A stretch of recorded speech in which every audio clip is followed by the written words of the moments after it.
Hello, I'm Tula.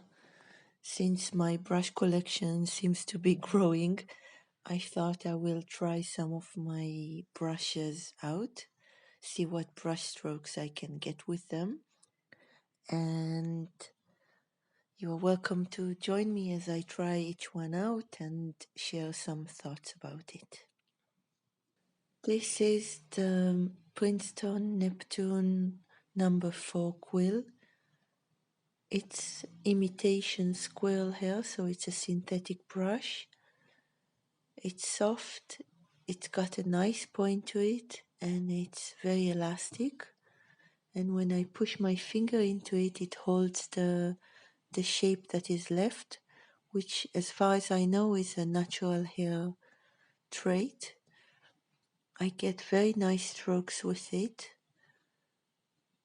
with a quite defined shape, with nice points where I start the movement or where I finish it. And if I compare it to the Aqua Elite, that is also a Princeton brush that you can see on the right, I feel like the Aqua Elite has an autocorrect feature to it, like it smooths. It helps me create smoother shapes. And the Neptune, because it's so soft, it stays much more true to my hand. So any shake in my hand you can see in the brush stroke, and it's also responsive to the pressure I put on it. But it really, for me, encouraged very expressive and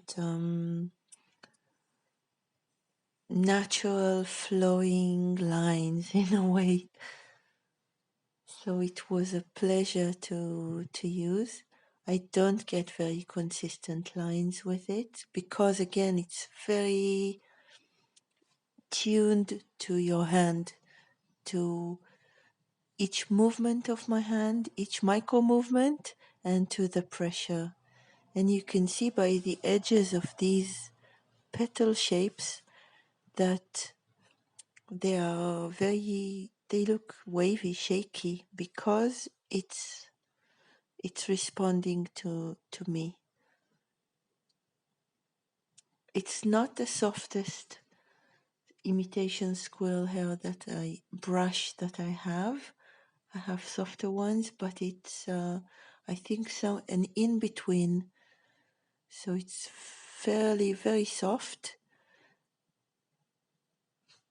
and it does have a nice point to it.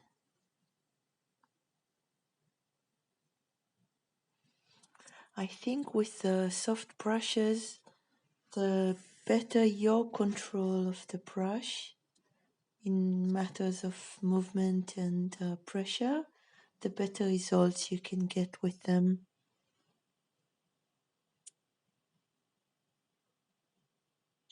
Another advantage of soft brushes is that if you have layers of color underneath, you don't move them as much.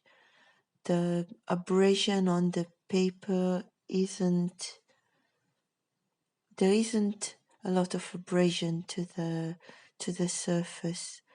It's more like you're moving on top of everything, and that can be really nice. I'm trying to get smaller leaf shapes here, which I could, and you can see here that